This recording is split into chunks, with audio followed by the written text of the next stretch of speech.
welcome back to the Ethereum Protocol Fellowship Study Group. We are here in our final week, week 10, on the development track.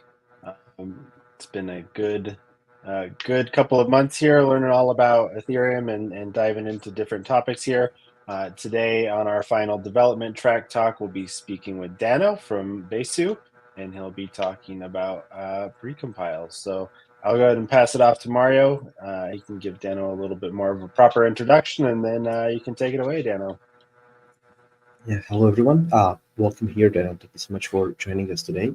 And yeah, it's our very last week, our last talk for the development track, and we have a very special guest for this because Danno has been a developer for, well, decades now.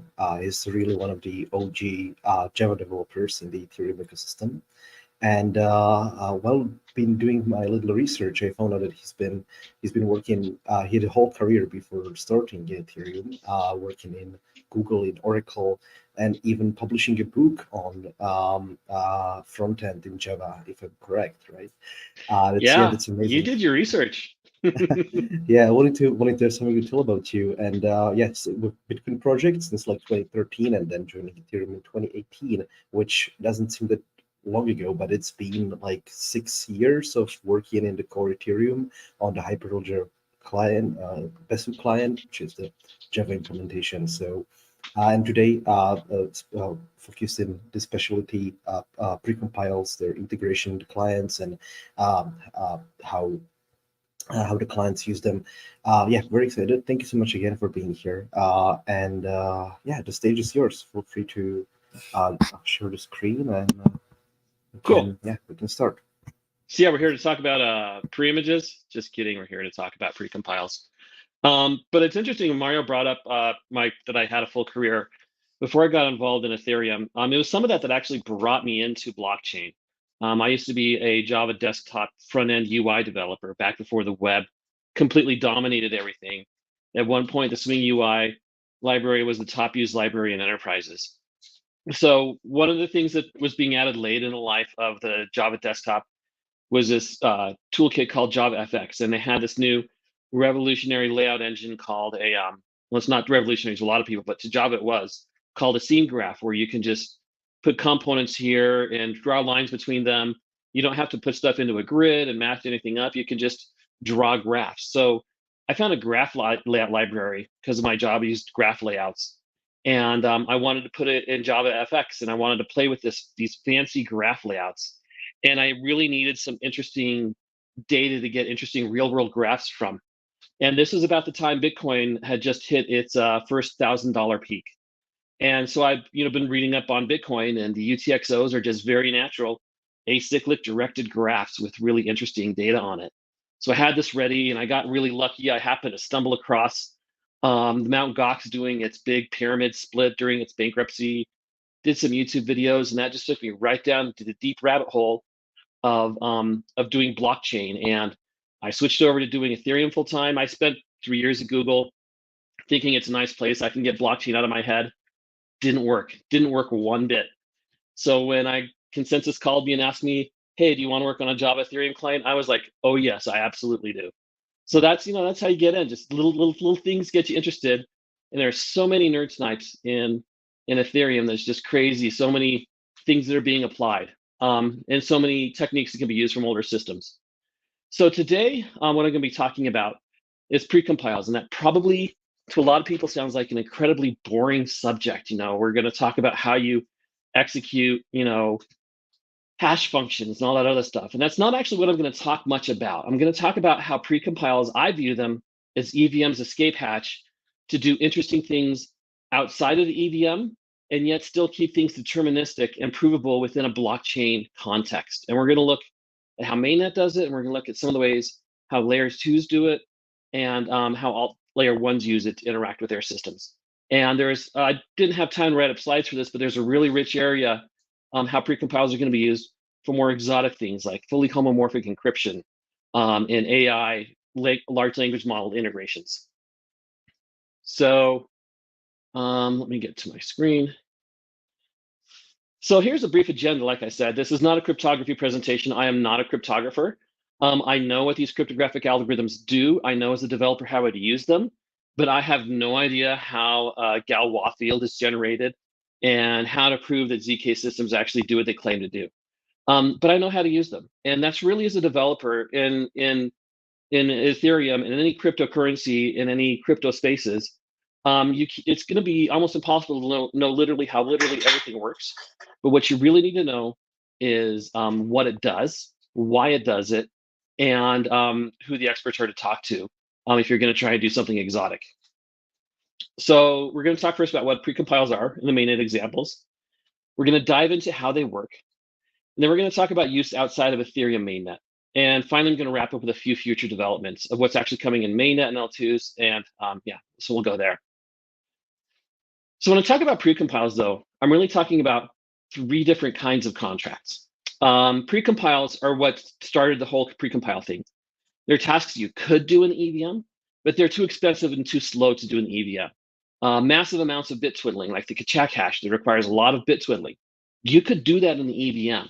It's going to cost you, I don't know, millions of gas to do. And there are much more efficient and much more optimized implementations of Kachak that use fancy compiler, fancy processor instructions like SSE and whatever the current iteration of SSE is on the Intel chips and whatever the equivalent on the ARM chips are. They can do Kachak hashing just really, really fast. So that's why they exist. So we can take stuff that has a well-known input A gives input DB and do it very efficiently and very fast. Now it's interesting I mentioned Kachak. There is no Kachak precompile. Kachak is the one example of a cryptographic primitive that has an opcode.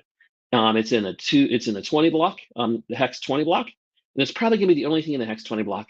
I foresee all future crypto things coming in through precompiles because they're just generally too expensive for opcodes. The second kind of a precompile is a system contract.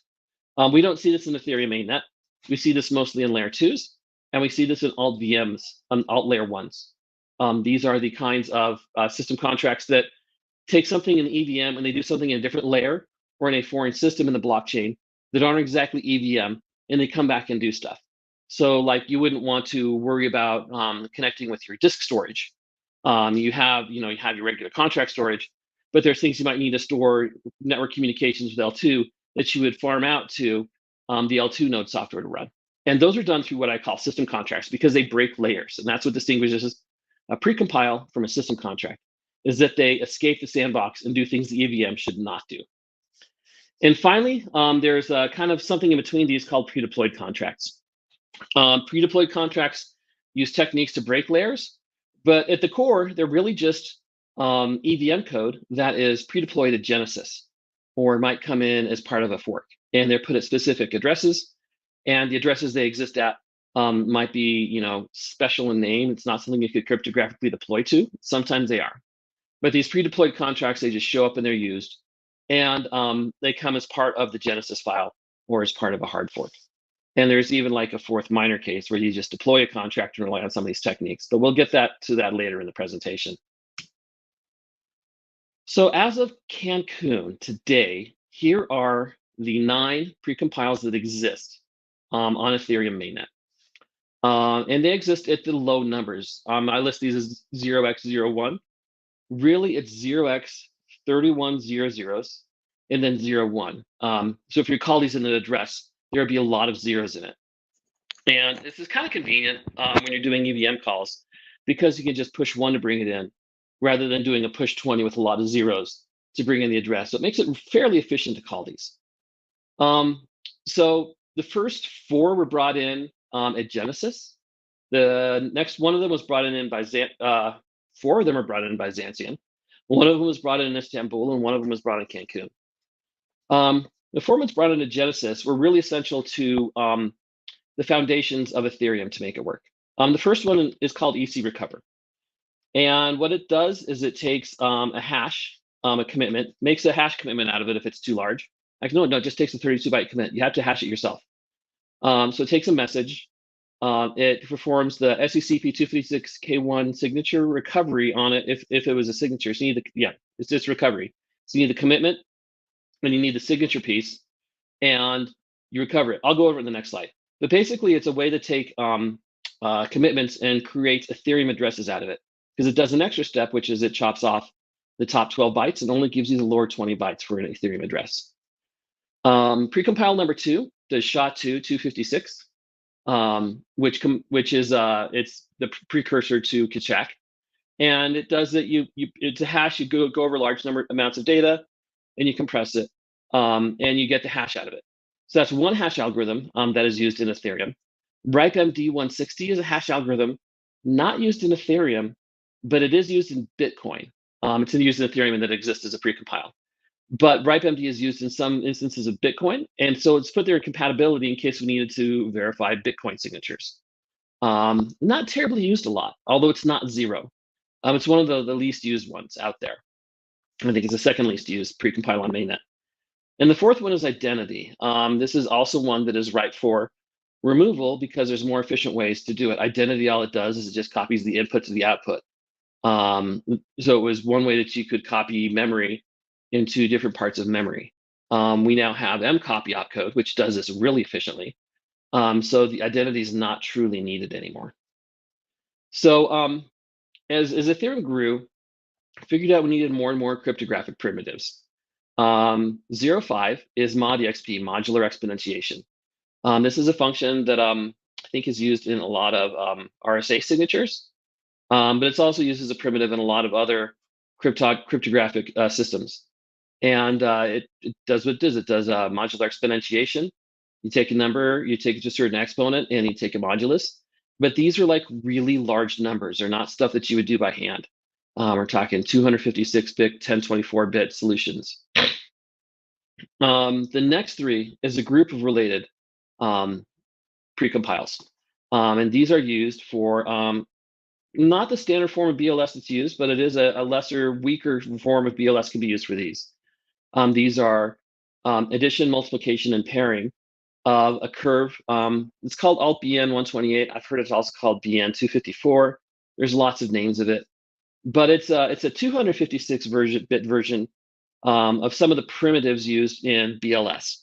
And so a lot of people will use this for aggregated signatures. And there's some really involved, not too involved, but there's a processes where you can take the various signatures, put them together, and you can get one small signature out of it. And you can verify that. And I'm not really up on a lot of the math on that. Like I said, not a cryptography talk, but those are the three primitives that you would need to do such BLS in 256 bits. The BLS signatures used in the consensus layer do not use this. They use a different curve, BLS 12384 or something, but they are not this. There's a proposal to bring them in Prague, and I think I'll cover. I may have that on another slide, but I'll cover it there. So this was in Byzantium. This was back in 2018. The next precompile that was added in 2020 was the Blake 2BF function. And this is one I think is the least used precompile out there. And the hope was that this would be used for things like ZK cache and other ZK systems because they use the Blake compression algorithm, and it was thought that just the F function will be sufficient. And this is an example of, I would argue this is a process fail, but it's hard to say, this was a necessary fail for us to learn from it. There was some interest to get it in. A champion came in and really pushed it forward, but there wasn't really any live demand for it, and demand never really developed because it didn't quite have all of the pieces in there, because it wasn't quite ready to verify some of the ZK cache stuff out there. So it's unfortunately, if we just did the Blake 2 hash algorithm, we'd be in a much better place than if we just had the F function. But there was reasons why they thought we just needed the F function and we could compile it together. So kind of an unfortunate story. And the last one was added just a couple of months ago. I think it's been a couple of months that we've had the Cancun fork, and that is the KZD points evaluation. And this is where it's got some ZK implications in it. It's got some vector commitment implications. It's really it's an essential one, but unless you're using blobs, it's really hard to explain really what it does. But the short answer is it's used in blob, proving that you have a certain field element in a blob that may or may not exist. And it goes entirely into the 4844. There's probably a different presentation on 4844 that goes more deeper into it. But as far as its role as a precompile, I think this shows an excellent example of a precompile that does very specialized computation that is very inefficient in EVM, but very well understood and well implemented in an external library. If you want summaries of these, there is a website, EVM Codes, and a precompiles page that gives a lot of the summary of all of these current precompiles. Do they have a prog page yet? They don't have a prog page yet, so I can't show you the proposed ones coming afterwards. But this has, all of the details into a lot of the various features that go into it. So let's go back to view toolbar.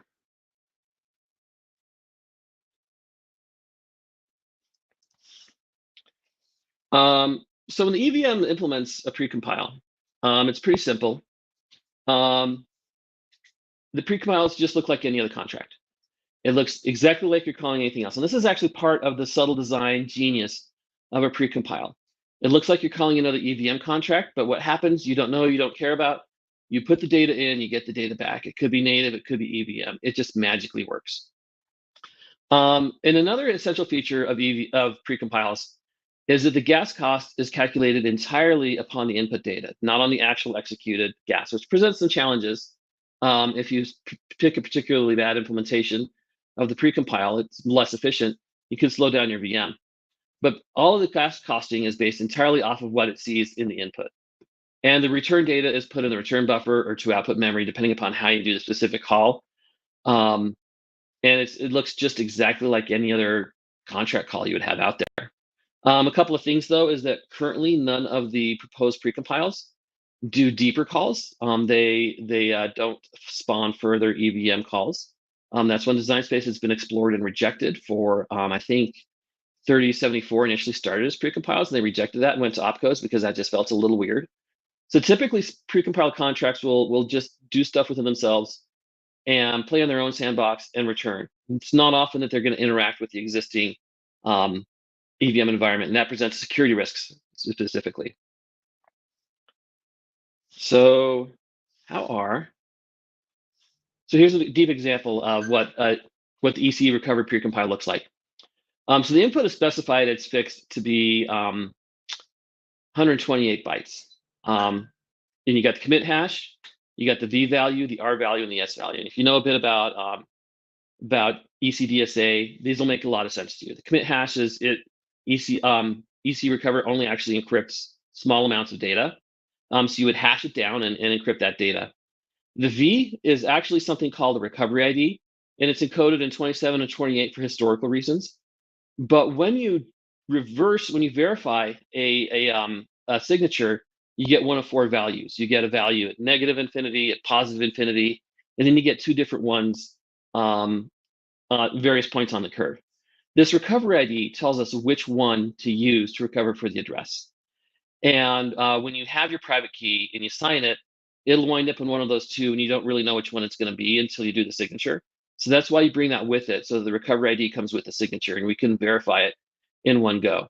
Other systems just say, we'll just try all of them. And if one of them matches, you're good, but that's incredibly inefficient. And then the R value, which is the value that you're encoding, and the S value is some secret. So the calculated value is one part's calculated, one part's secret. You get one of these values, reuse them, you can ruin your key. The short answer is use a library to extract and use these, or get someone who is an expert on this to verify any of the code you write. The return, of course, is just the lower 20 bytes of the 256 public key hash. So it extracts the address, and then it hashes it, I think, and then returns the lower 20 bytes of the hash. So then it's not a true ECDSA key recovery. It does it in a very Ethereum-centric and Ethereum-focused way. And it serves Ethereum well because this is really focused on, did your address sign this value? So it really serves its purpose well. The gas cost for this is 3,000, no matter what you do. So it's a fixed increase. But if we look at some of the other contracts, we can see some of them have variable datas. For example, ModXP is the most complex one. In fact, it's been revised by another EVM. But some of the more simple ones are like EC pairing. How many pairs? Okay, you take this and you multiply it. That's what your cost is. Blake 2F. how much data are you hashing? That's how much we're going to charge you. And actually, Blake Swift's a bad example because you, again, do small amounts. SHA-256 is a better example. How much data are you hashing? And that's what we're going to charge you. Everything else here tends to have a fixed input size. And that gets into some of the design considerations. So that gets into some design issues of when you're designing a precompile. And these are some of the things that have presented problems to clients before and to have delayed precompiles from being implemented. The first thing you need to do if you're going to propose a precompile is you need to make sure all boundary conditions are specified. People are going to come. It's not just the testers that are going to come in and try and break this. Everyone's going to come in and try and break this because there's attack strategies that involve in forking networks and causing problems in different forks. Some of this is dated, so it's mostly a proof of stake, proof of work primary attack. But even in proof of stake, it causes causing the different clients to diverge on their system is pretty bad. So you need to make sure all boundary conditions are specified and they have a very specific way that they're going to be handled. A second concern is that when you charge gas, you should make sure all gas scales with effort. Examples of this would be like the SHA-256, the ModEXP, and the pairing checks. You'll note in those, the more difficult it is to get an answer, you should charge more gas for that. One of those is execution. The algorithms can hide some of these problems. ModEXP has been, there's been solutions we found to make sure everyone is under the current curve. But there are some assumptions is like, well, why would you ever want to do an even modulus? That's kind of a dumb thing. So all cryptography uses odd moduluses, except that, it's not always cryptographers that are trying to cause crazy things to happen. And this is an issue also in things like RSA signatures. But another thing is you want to have it also scale with the input. So if you have a fixed amount of data, you want to make sure that your execution doesn't require parsing of all the data. So if someone passes in a megabyte of data, it doesn't blow up the execution of the precompile. The amount of data you pass in, you should always charge gas for each byte that comes in. And if it's a variable amount, then your gas needs to be variable. And I think that finally, the last example of a worst case is that you should account for the worst case. It's tempting just to cost it for the typical case to make sure that everyone gets a fair use. It's like, you're only going to use ModEXP for odd moduluses, and you're only going to do it for within a certain range. But some people are going to use absurdly large numbers, and they're going to use even moduluses just for no other reason than to try and troll the chain. This happened back in DevCon 2 in Shanghai. There are people that were trolling the chain. Some people do it for fun, some people do it for money. But you should just expect in anything that you design on a protocol layer, that people are going to try and attack it regardless of their motivation. It's something that you need to be prepared to handle and something that you need to be prepared to implement. So let's dive into some of the questions of how it's implemented. I see some of the questions coming in some of the chat room. So one of the questions is, actually, this is going to be on the next slide, implementation strategies. I'll go and answer this really quick. One question is referring to bases, or our precompiled codes implemented inside the Java virtual machine. Are they being done in another process the Java virtual machine is calling? Kind of. Some precompiles are done in Java if they're like the identity is really simple. But some of the more expensive ones, like ECDSA, we don't call out to another process, but we do bring in a different library into Java. We actually, in Besu, we use the Bitcoin D library. There's a library that Bitcoin D uses, and there's something about the K curve that provides for some really fast calculation of it that, again, I don't fully understand the math. I just know it's faster. So we bring that solution in. It's just something fundamental about the way that they implement the algorithm. And that gets us faster time on calculating it. I think all clients use this. If they don't use the specific piece of software from Bitcoin D, at the very least, they use the algorithms there to make it faster. So both things are done, implemented either in raw Java or use an external library. We don't have the bit where we go out to a separate process to execute it. I think that's more some of the more exotic design approaches out there. And if that gets reported on a precompile, what's the plan of action? I'll come to that question at the end. That is an excellent question from Rahul. So let's mark that for an end when we get into the Q&A session. So let's look at it briefly how it's implemented. I found in the 4 major clients that are out there, for Aragon, I'm kind of punting because Aragon, when it comes to data storage things, is mostly Geth under the covers currently. They're working on bringing in something called Silkworm, but that's not production level yet. So, there's some interesting things going on in Aragon, but for now, they're going to mostly be reflected in the way Geth works. So starting out in Besu, Besu implements all of these in the Java package, Besu EVM precompile. And you can see all the different precompiles we have out there. So let's ID precompile contracts, a pretty simple one. It has a simple interfaces, what's the gas requirement and how do you compute the precompile? It's pretty simple stuff. And here, this is the most simple precompile we have out there. You just copy it. And of course, it's Java and it's Hyperledger, for there's lots of boilerplate and Java isms, and it's done in a very Java way.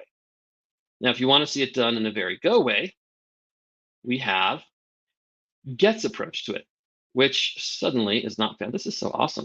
Core VM contracts. Did they just move this? Core VM contracts. It must be the particular branch that they got rid of. So core VM contracts, here they have all of their precompiles implemented.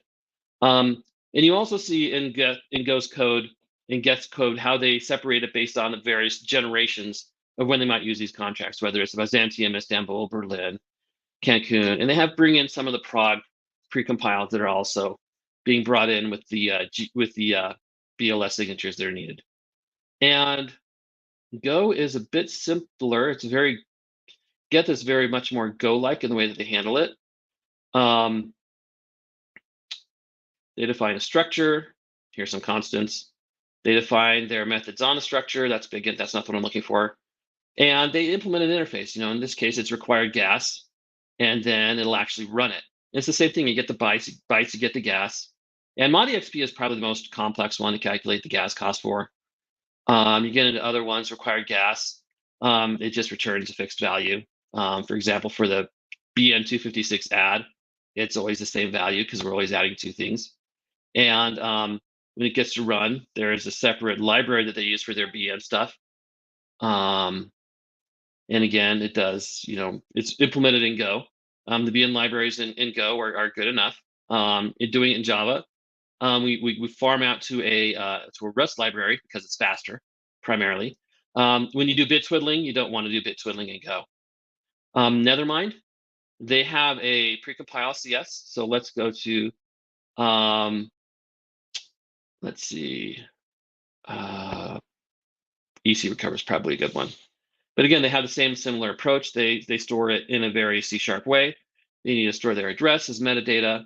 You calculate the gas cost, the base gas cost.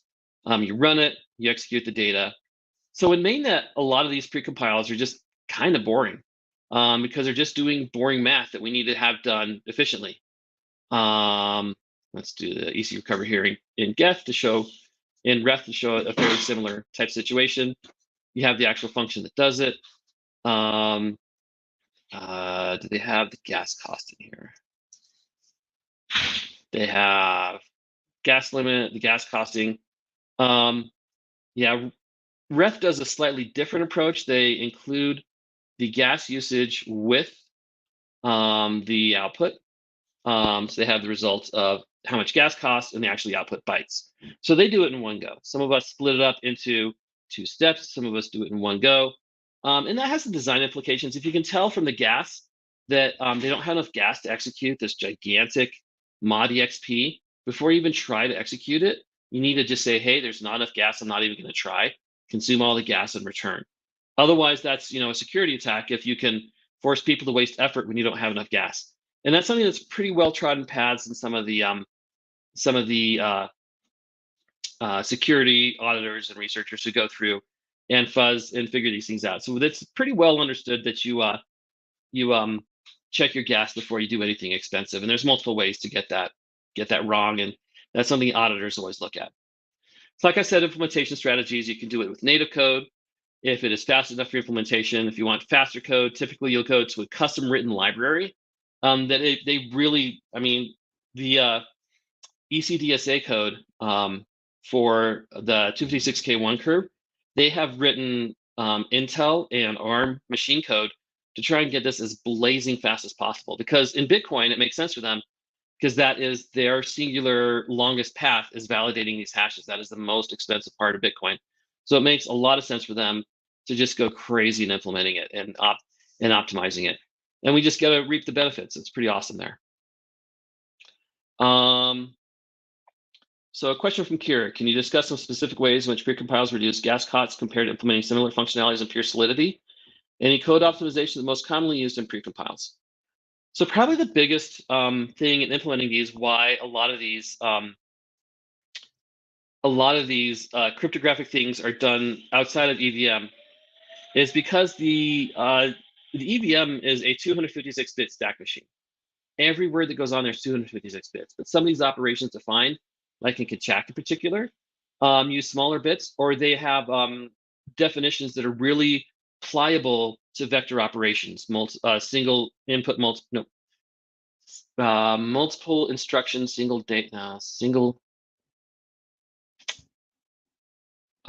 data, single instruction, SIMD. Got to go back to my undergrad classes to get that out. But they're really amenable to being put in vector optimizations. And then some of these, like the mod EXP, they need to use a variable width number that could potentially go up to completely unbound sizes of numbers. That's were one class of bugs that Geth famously found when they were fuzzing Geth, is that goes biggest number if you use absurdly large numbers. I mean, even larger than what you would think is absurdly large numbers in some of their libraries. You could segfault Go.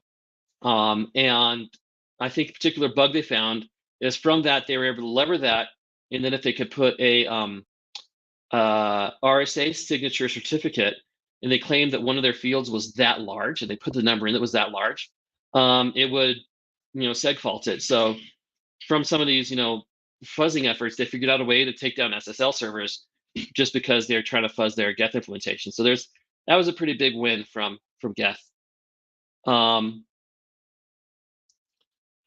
And so so that's it for precompile contracts. I'm doing this for the purpose of efficiency. But the biggest reason why you wouldn't want to do it in EVM code is because it's much faster to do it natively. When you're building blocks and when you're trying to find MEV solutions, you want to do these absolutely as fast as possible. And so not only is it faster, but it's also cheaper in gas. Almost every single one of these precompiles, they're defined. They have a very efficient, very hard to achieve gas cost to do in EVM. I don't think any of these you could code an EVM version of these that would beat the gas cost that's scheduled here. And the gas cost is meant to mirror the actual machine execution cost of executing those. So the next thing I want to talk about is system contracts. I'd like to take this Star Wars quote and twist it because it's kind of true. System contracts are a pathway to many capabilities that some consider to be unaligned. Some of these things done in system contracts will never see the light of day in mainnet because it's not sufficiently pure. Pure might be the wrong word, but it's doing things that mainnet doesn't need to do and mainnet doesn't want to do. But it's doing things that some of these layer 2s and not layer 1s have to do, and there's no other efficient way to do it. So what are system contracts? Where are these being used? A lot of the typical uses for these are for accessing L1 and L2 bridging. Arbitrum, Optimism, and the various ZK chains use these system contracts. Some of them use a hybrid pre-deployed contract or deployed contract, and they use events to signal into it. But these contracts, Arbitrum uses a direct native implementation of these contracts, even specify it in Go. They got some fancy compiler stuff to work with that. And there's a spelling error on this. I wrote this. I know that's spelled wrong. I'll fix this when I bring the slides out later. But layer 1 and layer 2 bridging, there's a lot of issues with maintaining the bridge from layer 1 and layer 2 that can really only be done from authorized from within the EVM. We can only be acted on outside the EVM in the L2 node software. So this is what I consider those system contracts, even the ones that are done entirely in EVM and signal through events. I consider those system contracts, just a different variety. And I can put them in the precompiled camp. Another reason you might want to do that is you might want to access foreign chain services. 3 examples that I have here are Moonbeam. Moonbeam is an EVM implementation on top of Polkadot. Aurora. Aurora is an EVM implementation on top of Near. And Hedera. And Hedera has a implemented a smart contract service, but underneath the smart contract service, Hedera has a very different token system and accounting system. So these system contracts can be used in these instances to access the native tokens in their systems as their native tokens, or do native actions on their accounts as needed. See Moonbeams, precompiled contracts. I mean, it's used a way to get to substrates, and there's lots of things that are very Polkadot specific that you might want to go in and do that are related to Polkadot, because Polkadot's famous for things like it's got its DAO voting features in there. It's got its own token. Moonbeam's implemented its own token system, relaying things between the different chains, cross-chain communication. And these are accessed via precompiled contracts in Moonbeam. So it looks like you're calling just another EVM contract, but we're actually escaping the EVM, and we're going in and we're using features from other host systems that are not typical to EVM. I think Near's got mostly the same sort of things that they're doing on there. Again, they canonize the existing smart contracts that exist there. And then they bring in all the other sorts of things that they would need to do into Near. They're specific to the way that Aurora integrates with Near. They have their own. And what's interesting about the way that Near does it is their addresses don't map to the precompiled addresses. They have specific reasons why these addresses serve here. They don't use create or create2 to bring these or create transactions, but they have their own mechanisms to determine what the address is. And this is just how it happens to map onto Ethereum. And Hedera, they have one of the big things they have is a token service. They have their own native tokens, and Hedera wants to expose it so they look like ERC20 tokens.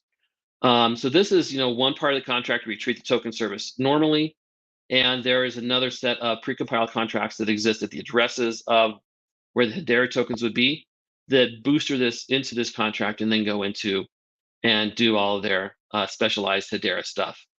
And they also expose in here, there are some things that are very Hedera specific that you can still go into this contract if you need things that, they got token fee system that Ethereum will never add.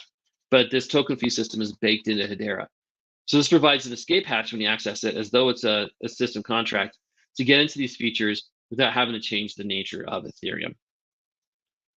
And the final thing, I mentioned this earlier, a couple of names worth mentioning are Phoenix and Ritual. And I'm sure I think there's a few other FHE people out there, and there's other AI models, but those are the two names that came to my head. I've had interactions with them before.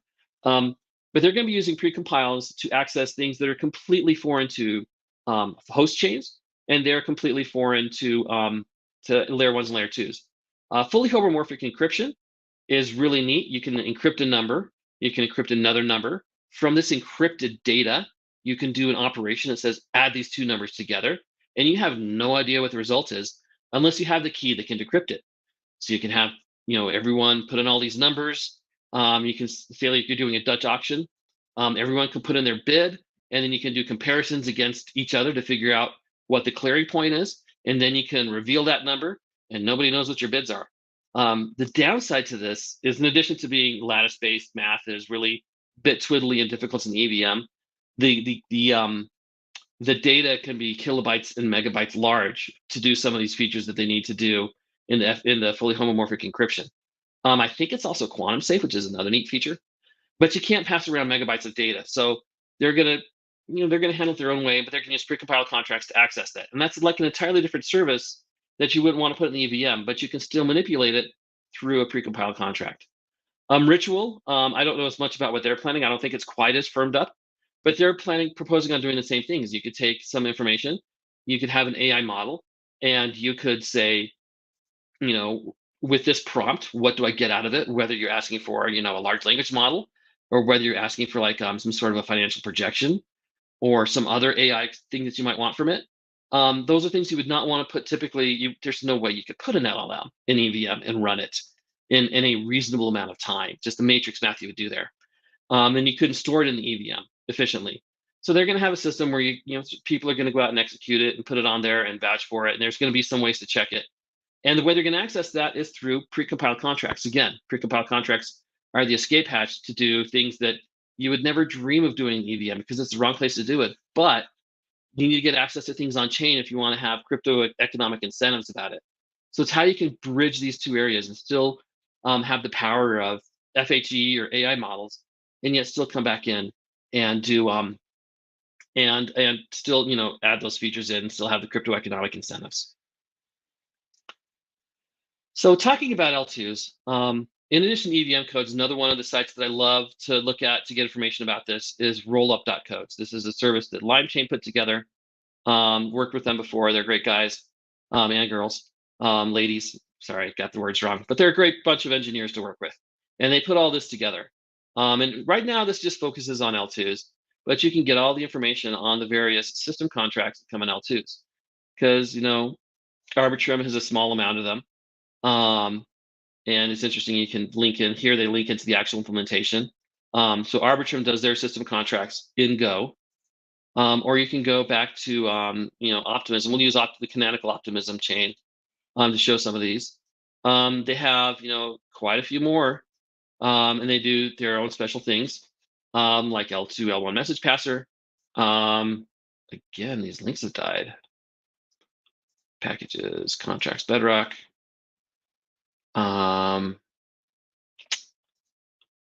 Move to source L2. Yeah, they moved it around. So L2 to 1 message passer. And here you can see that they've implemented these, and this is worth probably a little bit of a drill down on it, and that this is a very viable approach to do your system contract integrations. This is all implemented in EVM, and I don't think they have specific code to implement this specifically. This is probably a boring one to look at. You want to go to some of the more universal stuff, but their base fee vault, it refers to fee vault and ISM version. So let's go back to the universal and go into their fee vault code. And all the stuff that you would do is expressed in Solidity, but what they do is they will emit events, and this will signal to the L2 node a withdrawal has been done. And so you localize some of your security model within the EVM itself. And if a particular event comes from a particular address, you just have trust that it's actually what's supposed to happen. You got to trust that the EVM does what it says it does. And so based on that information, you would then do all of your bookkeeping on your side to change the various state. And then these are communicated via events. And the Zk EVMs tend to do this a lot too, for a lot of their signaling. Let's see, one of the more vanilla ones. I think Polygon links to their code here. And Polygon is interesting, is another interesting design choice. It's all in one giant contract. But again, here you'll see that there's going to be and they got a lot of their events here of how they're how they're communicating back and forth claims and bridgings. And again, it focuses on using the emit to calculate the information. So things they'll do: L2, L1 communications, managing their money and their fee vaults, bridging, of course, is part of this implicitly. Security admin tasks: if you manage your rights to your L2 stuff to various addresses, they'll use your system contracts to update that. It might be stored in the EVM state. It might be stored in the L2 node state, but it goes through a precompiled system contract. But what's interesting is some things they're doing is that chain info queries are also being done through precompiles. And this is something that I kind of wish layer 1 would start moving towards, rather than creating a new opcode every time you have a new blob base fee or some other chain specific data. They go through precompiles because that would make all of the opcodes very, very difficult to use, because every system would have their own custom opcode, and there's no way Solidity and Viper and everyone else would support all those features. So a lot of these kind of duplicate what goes on in the 30 to 40 chain. And some of these are new, unique things specific to the way that the various L2s work, because the notion of your L2 block and your L1 block being different is something that's completely foreign to Ethereum mainnet. Now, in going through this, you can see some notable design choices in the way L2 contracts handle their precompiles versus the way Ethereum mainnet wants. Almost universally, all things that are not Ethereum mainnet, especially when they're in layer 2s, is that they're using the Solidity API for the precompiled access. In mainnet, each address does one thing, and it does one thing only, and it does one thing well. But if we did that for precompiles in, yeah, I'll get back. That's a good question. Are there EAPs for new precompiles that are currently being considered? I'll come back to that in Q&A. That's a great question. But as far as if we had one precompile for each address, there would be like thousands of precompiles, hundreds of thousands of precompiles in some of these layer 2 systems. And it'd be hard to figure out what's going on with it. And a lot of these contract developers are used to understanding and reading the Solidity documentation to figure out what's supposed to be going on with it. So it's kind of become, Solidity API has kind of become a default interface for messaging between the two layers. And this begs the question, maybe we need an ERC to canonize the Solidity API separate from Solidity. I don't know how Solidity would feel about it, but it's being used in Viper. It's being used in lots of different places. I think it's worth, elevating it to its own standard that is separate. But there's also some mixed API decisions in how they implement it.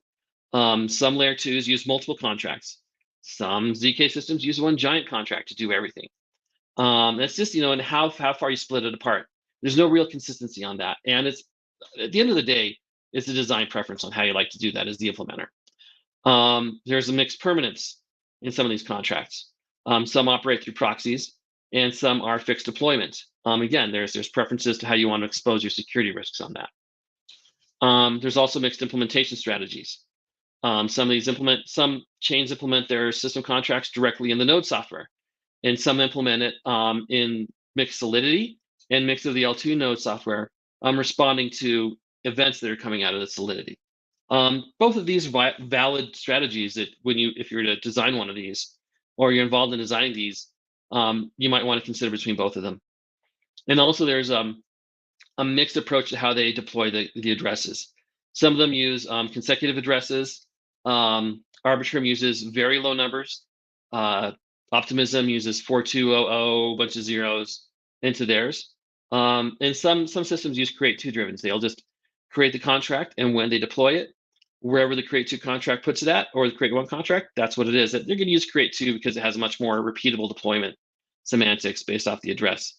But if you use consecutive addresses, you have the advantage of making the address obviously a system contract. Whereas when it's a create 2 driven, you'd really have to know that address when you're working with it is the address you're working at.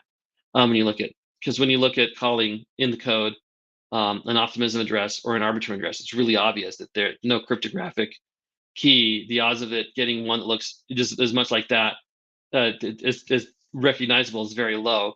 All addresses are equally difficult to get, but you're predominantly going to get ones that are a mix of numbers all across. So large sequences of zeros, really hard to get. So that's one advantage there. Another use of system contracts, as I mentioned, is foreign host chain services. Alt L1s will use this to access their tokens. Moonbeam, Aurora, and Hedera all have proxies to their Alt L1 token systems. They kind of make them work within the Ethereum standards, so that people can come in with their DeFi stuff and do DeFi things with them. But still, at the end of the day, it's a Polkadot, or it's a Near, or it's a Hedera token. I think I didn't finish writing this slide completely. They have access to account tools and systems that they might need to do. They have different account models. Moonbeam and Polkadot famously have voting and messaging across various Alt L1 layers that they could go to talk to other communications. And ZK also exposes features. ZK has a class of storage that's immutable, and they access this through precompiles because they don't really have an opcode to access this. Foreign host chain services. So when I'm talking about a foreign host chain, I'm talking about a blockchain that is not an EVM blockchain at its first day. So if you take like Avalanche or Celo, those are basically EVM chains with customizations built onto it. But if you were to take like a Cardano, a Solana, a Near, a Polkadot, those were built up without the EVM in mind. And they do their own things and they have their own decisions. So those are what I consider to be a foreign host. And so what some of these chains have done, at least in the case of Polkadot and Near and Hedera, is they brought in a system so that you can run EVM there, and store their stuff on their chain and access it through EVM, but that's not what they're intended, what they were built on. So you're taking one EVM system, you're going to a different EVM system. It's kind of a foreign system. It's not it's like, having a Linux subsystem inside Windows. When you call it some of the Windows stuff, it's a bit different. So that's kind of, why I consider, a foreign host access is you basically got one operating system calling a different operating system within the same process. And so there's issues that come in there, which I think are on the next slide. Did that answer your question about what is meant by foreign host chain? And some of these foreign hosts, they have things, they were built on the premise of things that Ethereum wasn't building on. Polkadot wanted to be like a layer 0 that had communication across the chains. Cosmos is one that I missed out. They have this inter-chain communication protocols. So they would have access to a lot of their systems through the precompile. So you do things that were just not meant to be done in the EVM, and you access those through precompiles. So one big thing to worry about when you do system calls is there is a security model that you need to be aware of. The biggest thing to note is that the precompiles don't share Ethereum's memory model. What do I mean by this? So in Ethereum, each contract has its own set of contract storage. And sometimes, and only that contract can access it. But you added another layer called a delegate call. And what that allows is for you, as though another contract has your memory model, to act on your memory model as though it's you. And that's the power of delegate calls. And that's really how proxy contracts work. Is a proxy contract will deploy, it'll have memory there. But then a delegate calls out to another contract that may just be very iterative versions of this, where you fix bugs or add new features, but the memory model stays the same. So you'll call out to a contract that implements your V1 or your V2 or your V3, you'll upgrade it, but the memory stays in the proxy contract. So with these delegate calls, you're not accessing the memory. You have your own memory, and also things like the sender address and the local address are maintained across these calls. Now, if you're not aware of that, what you might do is when you get a call coming into the system, you might say, well, who's calling me? And you might ask, who's the sender and who's the address? And you might do things as though it's them. They have, hackers are clever. They found ways to abuse this through the delegate call. And it's typically through other contracts that do callbacks. And they'll do a delegate call to something that's a callback, or in the callback, they'll invoke the delegate call that it comes from the parent. And in short, what happens is they can impersonate people, make it look like someone that they're not. And it's not perfect, but they can use techniques to, and what they've done, and this is pretty famous in, Hedera had one, not purely famous, but Hedera was hacked by this, and I'm not sure if Moonbeam and Near were, if they just went through the, or if they went through the a security disclosure on this, but they were able to drain Uniswap style dexes of their liquidity into some of these contracts that they deploy for contracts, for callbacks.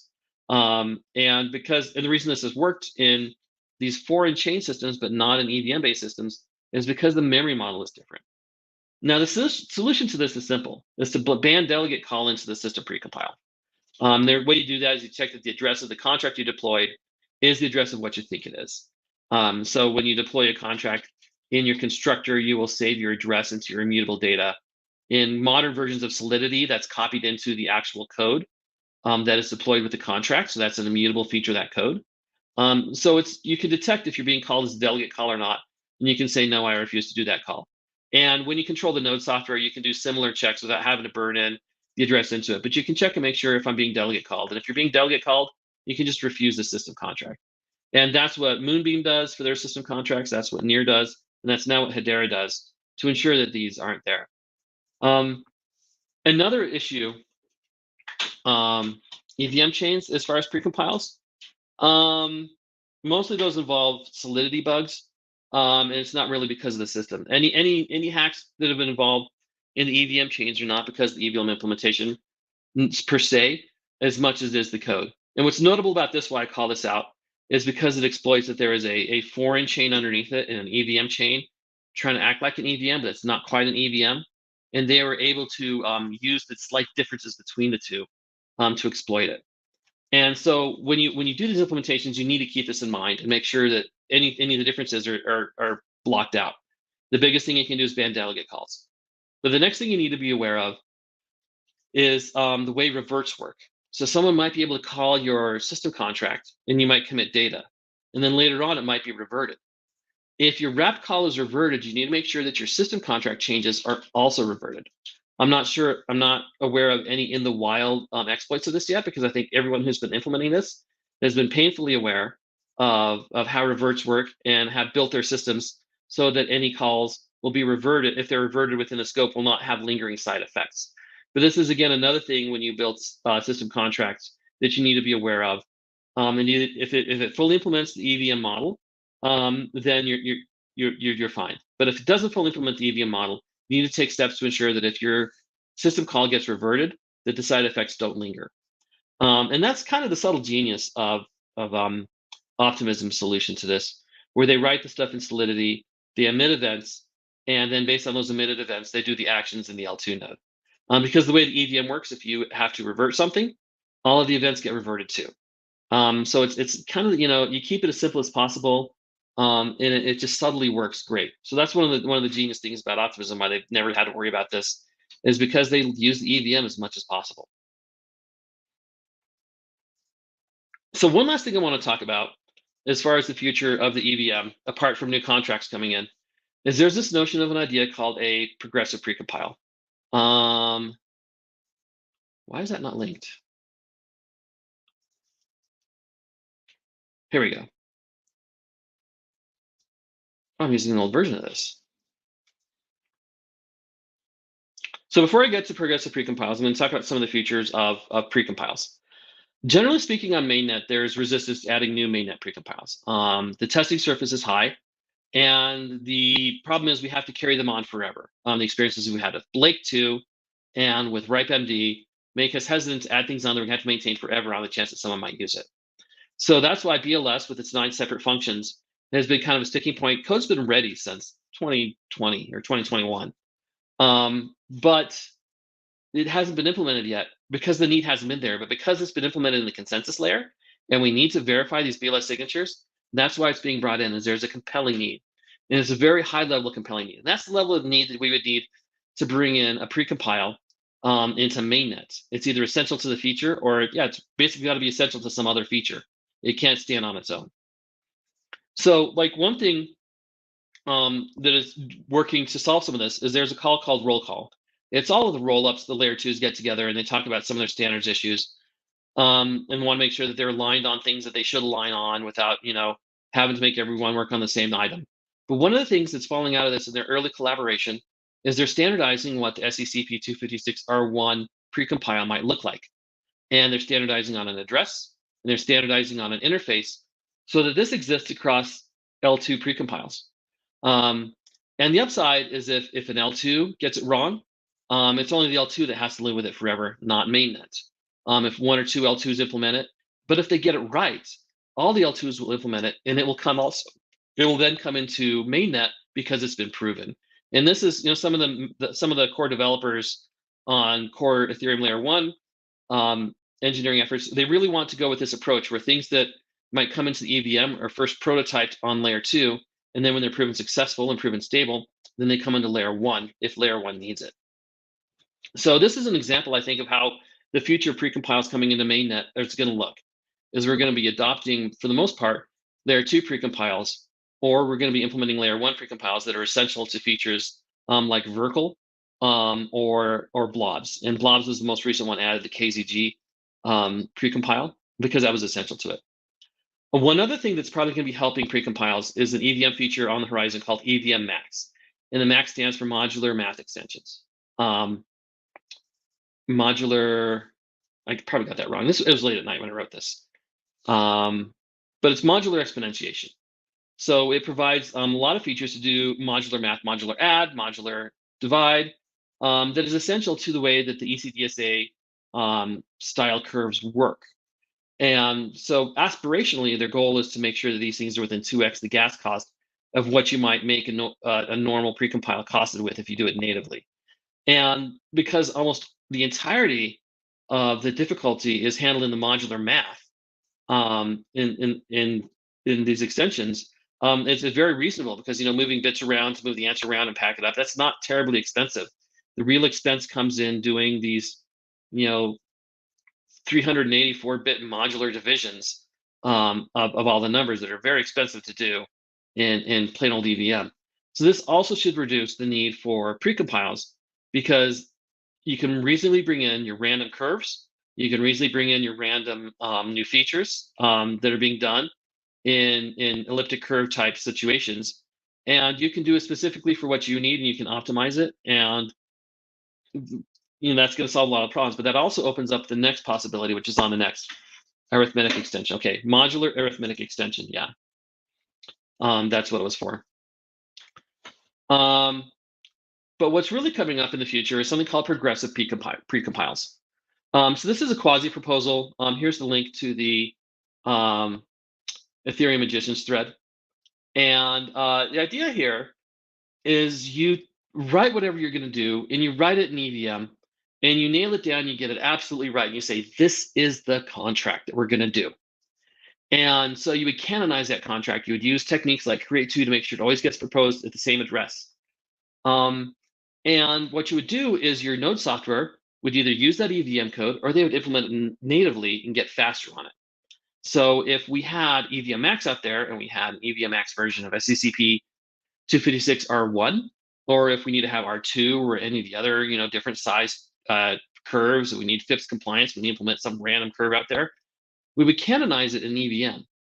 So what's great about it is if you don't want to spend the time to write a native implementation, you just run the EVM version, and you just get it for free. You just bring the contract in. But if you need the speed, you can implement it locally and get the speed up. Now, one of the things that's an open question is how to handle gas. If you do it native, you're going to want to be able to charge less for it. But how we're going to signal that in the chains and how we're going to handle that has not been figured out. And to really get this to work, we need to ship EVM Max. That's really, I think, is going to unlock it. Now, one of the things that I think proves out this model that is viable is how clients have chosen to implement EIP 4788. And this is where we're bringing the beacon block group, and we're putting it into the storage of smart contracts. Geth and Reth go simple. They just execute the contract. And at the beginning of the block, they create a transaction, they point it at the contract, and they just execute it. And the side effects are going to be fine. They don't charge for gas. They just let it run and do whatever it needs. And they literally use the contract. So that's a great example of how this works, is that you might do, that you can have the contract there. Besu and Nethermind, though, they do it differently. First, they look and see if the contract exists. And if the contract exists, then they just write the data right directly to storage. They don't go into the EVM layer. They don't go to the execution. They just do what the contract does, and they have the same side effects as though you implement it locally. So I think this is an important proof of concept of how progressive precompiles might work and how they can exist in both worlds. If your chain software wants to optimize it, go ahead and optimize it, as long as all the side effects are the same. And if you don't want to optimize it, or you don't have time to optimize it, just bring the EVM code in, and it works just the same. And I think this is, possibly how future precompiles might show up in the EVM. We won't have to go through ACD. It's just going to be an implementation detail that the clients will choose to implement. If there is a really, like some 384 K2 curve that we need to support, I'm just making that up. I don't know if that's a real curve. You could write an EVM Max that would do all the math for you. And if you don't have time to implement it, you just make sure it's on the chain that gets executed. But if you really need to get the performance, you spend the time in the clients and you ship it as you're ready. You don't have to wait for a fork to implement this precompile and get the performance gains. And that was actually kind of in the original design approaches that they were going to handle smart contracts in Ethereum, was that the gas costs on a contract, the more executed, the cheaper it gets. The theory is it would incentivize the clients to implement some of these native contracts. That idea was ultimately pitched, but the core of it's kind of there, and that stuff that you need to go faster, you can just write faster because the contract of the hash is fixed and immutable and never going to change. So that's a quick summary of all of the things that are coming in the future. And not all of them, but some of the highlights of what I see in the future of precompiles. Great. So now I have time for any questions. Let's go back to Rahul's. Rahul asked earlier in the presentation, if a bug gets reported in a precompile on a client or multiple, what is the plan of action? Does it get patched in an update? Bugs have been found in precompiles before. So the core devs on mainnet, and I assume you're asking on mainnet, because if it's like Optimism or Arbitrum, I really can't speak for their process. but they have a much tighter team and they have a much tighter way to fix it. What's different for mainnet is you got at least four different teams, 4 to 6 teams that you need to communicate these changes to and get the information to in a secure fashion and get it shipped out. Now, if there's a bug in a precompile, typically it's only going to be one client that's going to have the bug, maybe two if they're sharing a library, 2 or 3, but it's typically going to be one or two clients. We have a secure chat where we're all on it and we talk about our bugs, and we talk about what happened, and from that information, we tend to look at our own software if we see someone else has a bug and make sure we're not getting into the same issues if we're not set up the same way. And there's been a couple times where someone said we made this mistake because this caused that happen. And I looked at our code, it's like, oh, we kind of do the same thing, so we adopted their solution, and vice versa. There's stuff that Base has done that we got burned on, and it made other clients be more attentive to some of the things that that they would need to fix. So, and this is more than just precompiles. We actually have it for all of EVM as well. But there's a group where we'll talk about, we'll disclose the bug, we'll ship a patch out, we'll ship a new version, and either within that version, if it's truly urgent and you need to wave the red flag, hey, you need to update it now, we'll give one of those patches out. But if we don't know if we found it ourselves and we're fairly certain no one's trying to exploit it, we'll ship it in a version or a couple of versions later, we'll announce the details of the bug. There's a number of bugs that this group has found that we haven't fully disclosed yet, even though they've been patched for months. And there's no reason to give people ideas on necessarily where to look until we're sure that everything is sorted out. But if it is an in the wild bug, we will fix it as fast as possible. I think Get's last consensus break had to do with them optimizing their copy. One of their precompiles across different versions had different side effects. One of them was out of spec, and which was like 3 or 4 years ago.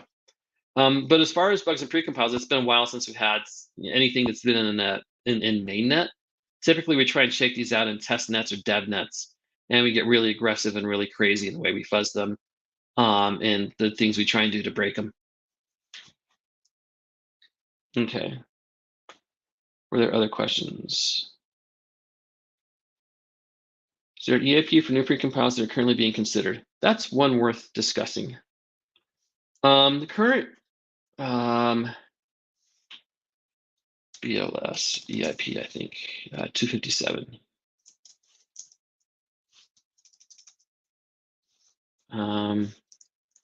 3527. Is that the number? No, what was it?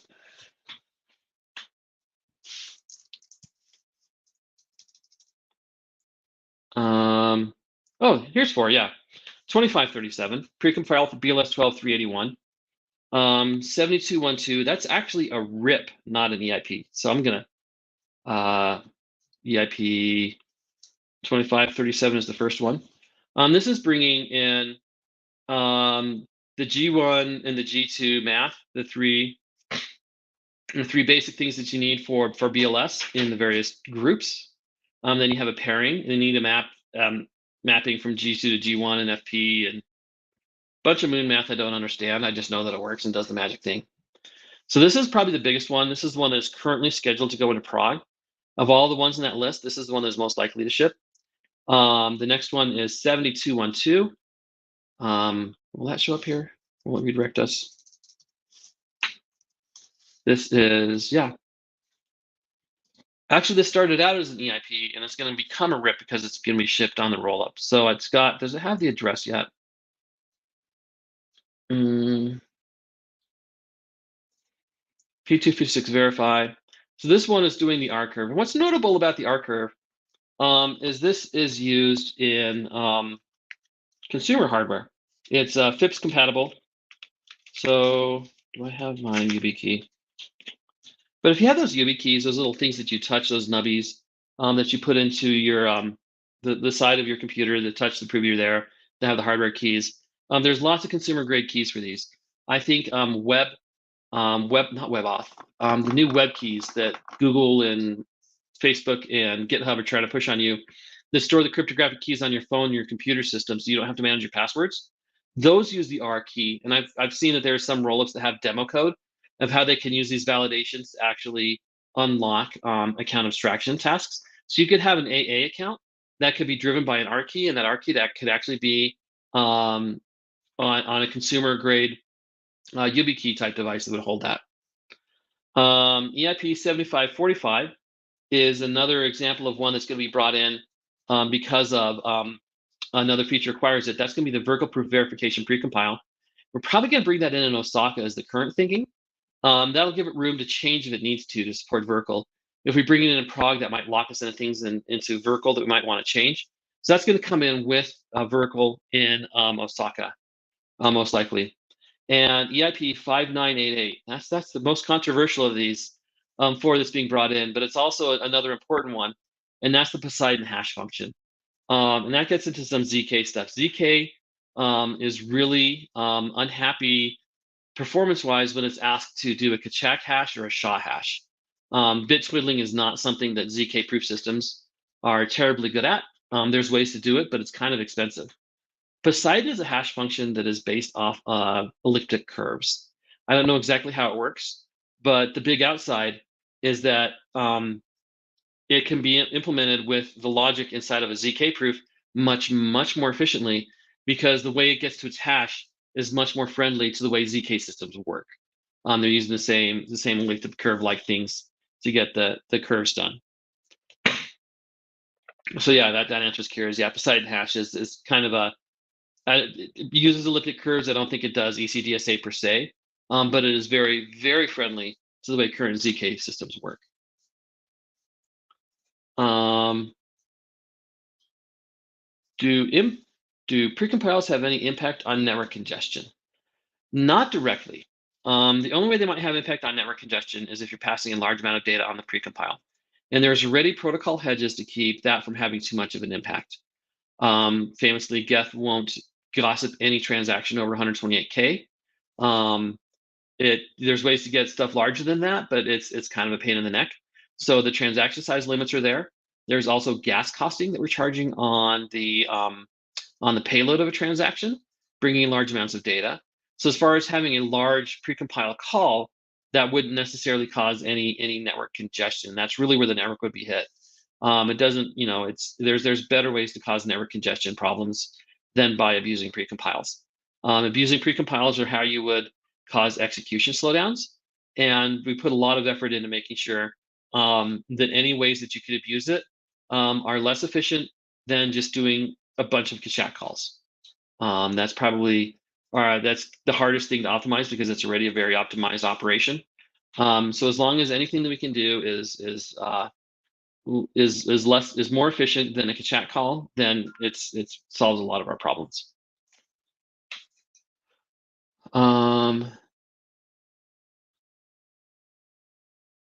Is that it for the precompile questions? I think I addressed the one about Java code and Besu. Cool. Any other questions?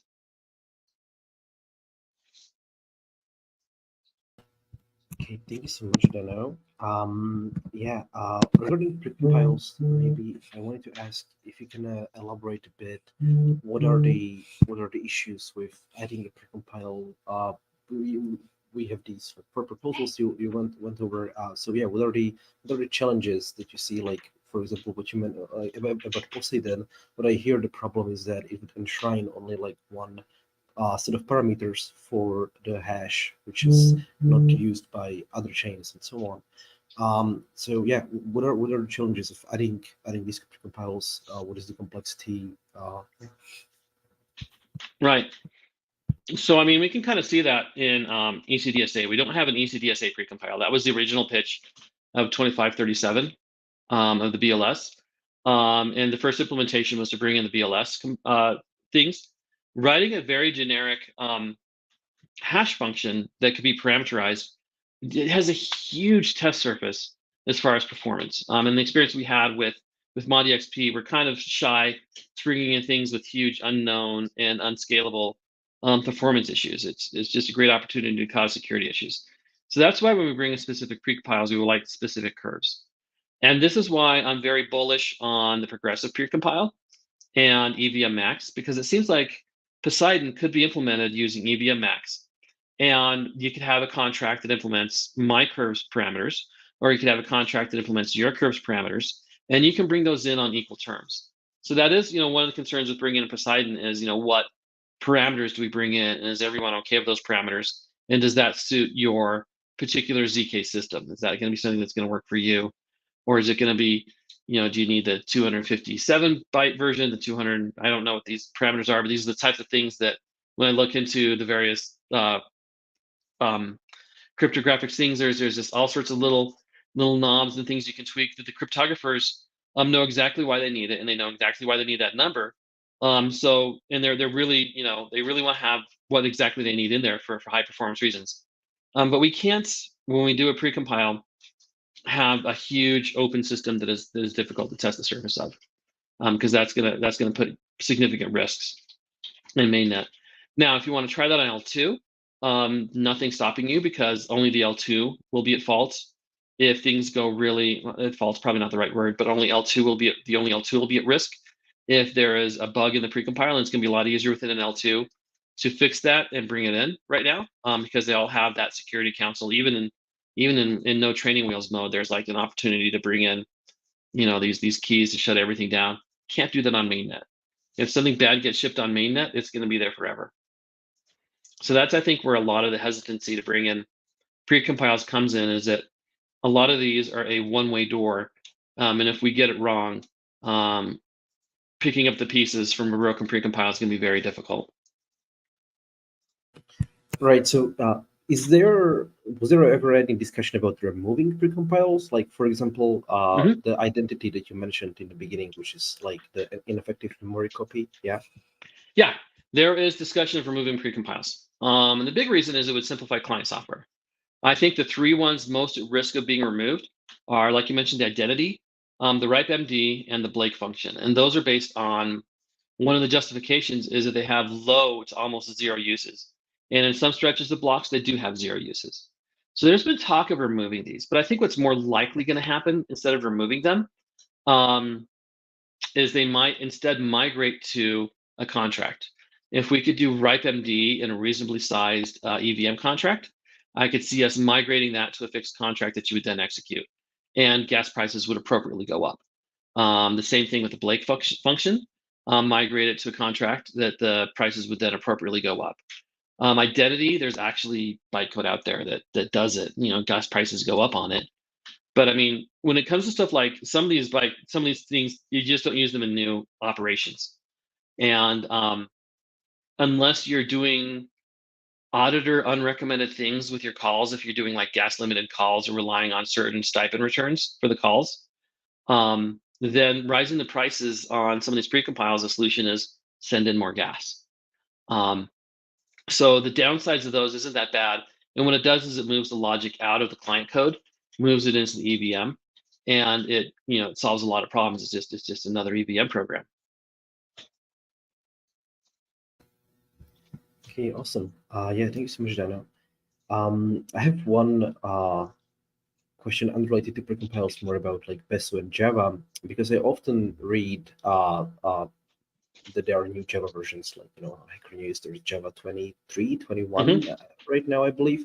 So I'm wondering like what version Besu uses, and what are challenges in updating to new versions, and what are potential benefits? So yeah, so there's Java is interesting in that it's a system that runs you run your programs in, and you can upgrade the Java system underneath it almost always without problem. They do a lot of backwards compatibility. So right now, Besu compiles with Java 17. The code has to be in Java 17, and when we build it on the build server, Justin has it set up as a GitHub action. It uses the Java 17 compiler, and it compiles it to Java 17. But from that bytecode, you can change the system underneath it to run Java 21. And just by changing from Java 17 to Java 21, you get like a 20% speed increase. It's amazing some of the stuff that they've done with JIT technology. It's crazy stuff. So the problem is coming and upgrading. So we want to go from Java 17 to Java 21. That's something that's going to happen in basically within the next year, maybe a number of months. It's hard to tell. But we need to make sure that all of our tools support Java 21. Gradle is famous for lagging in their support. They're always about 6 months behind. They don't support the most recent one out of the gate. Always got to wait for a little bit. So our build tooling needs to support it. And then some of our libraries that we use need to support it.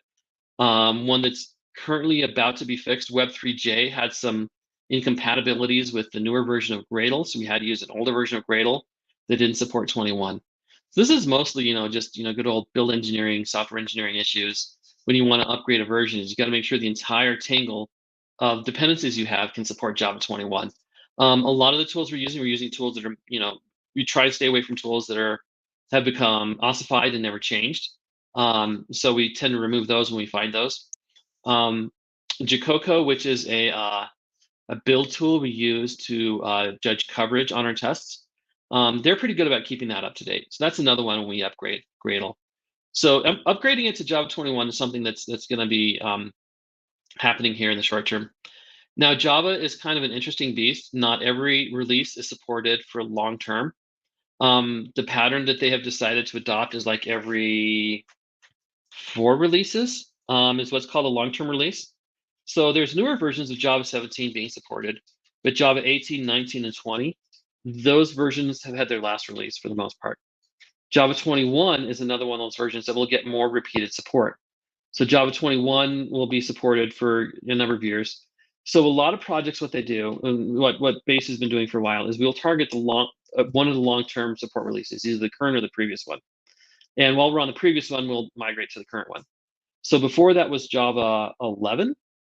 And so we did a migration from Java 11 to Java 17 a couple of years ago. And it's been a couple of years. And now we're going to do one from Java 17 to 21.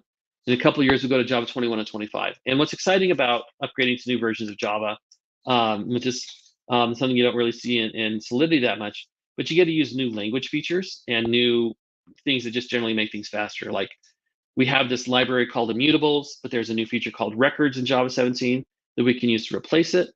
In Java 21, there is a new binary access layer to native libraries.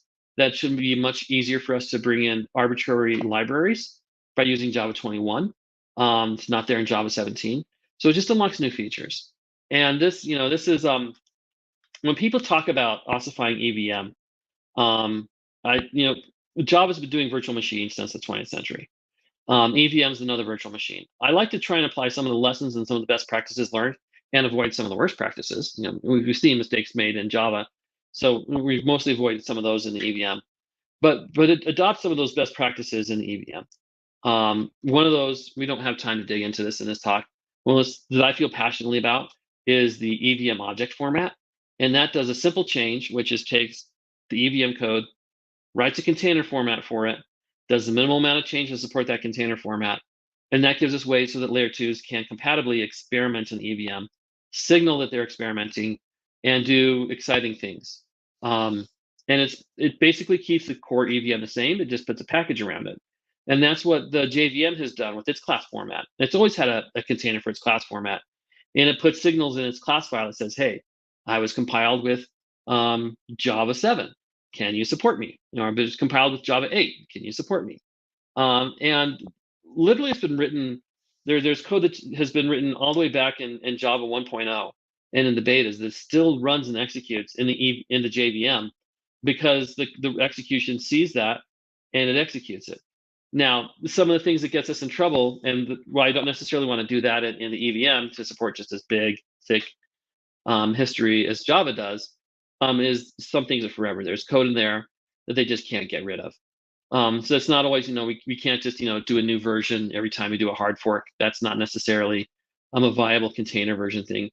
But that also, they've introduced some things that are much more complex than needed.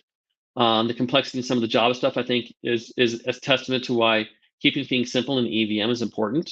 Because, there used to be this saying that, oh, Macs never get viruses, they never get Trojans.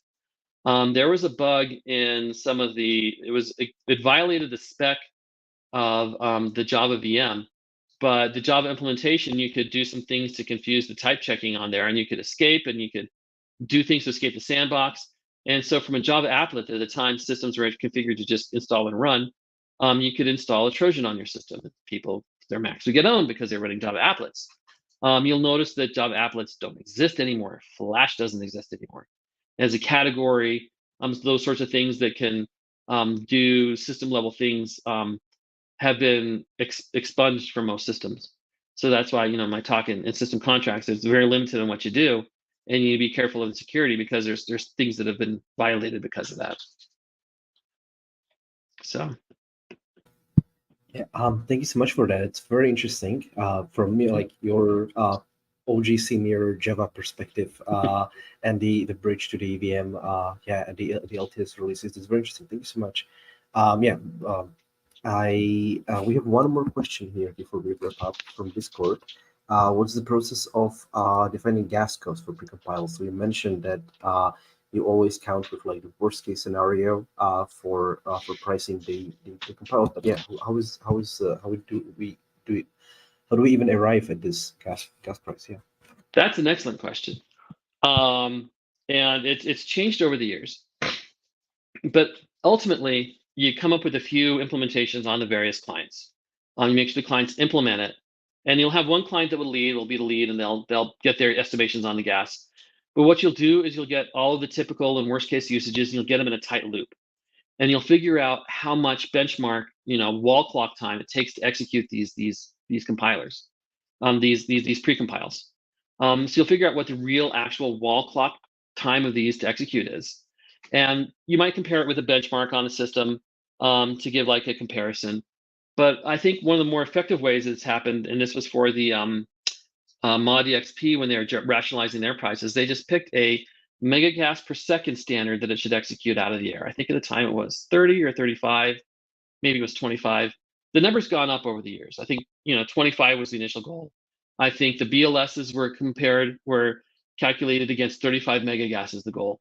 So if you take this precompile, you execute in a tight loop, you give it the worst possible answers, it's going to burn about 35 million gas per second on it. So the premise being that the worst thing you can do with it is to do that, and the goal is to make it so that Kachek has the worst solution for that. So I mean, if we're talking about repricing BLS based off of the old numbers, because everyone's performance on their VMs has gone up since then. So we're probably going to look at a new number. I don't know if it's going to be 40 or 60 or 80 megagas, but which means that the cost of the precompile is going to necessarily go up, unfortunately. But the goal there is to make sure that if they use it as a denial of service attack, that it is not the most efficient way to cause a denial of service attack in Ethereum. It's going to cost you money in gas, and there's going to be more efficient operations to cause it to slow down. And I know there's been a lot of talk on Base that they have this dream of being gigagas, and this is going to be one of the tough battles, is to figure out how to deal with precompiles. But I think the battle to gigagas is going to be conquered with tools like concurrency to solve it. Not more than just parallelization. I think there's a lot of concurrency ideas that need to be brought in that are well known in the operating systems that we just need to bring into the EVM to construct our chain so that we can execute in a concurrent fashion the blocks and build the blocks concurrently, so that we can get that gigagas number. Because none of the precompiles execute on a gigagas level. They all have various, some of them have like hundreds of megagas, and some of them aren't. So that's going to be like one of the barriers to hit reliable gigagas. That's very interesting. Yeah, thank you so much, Danno.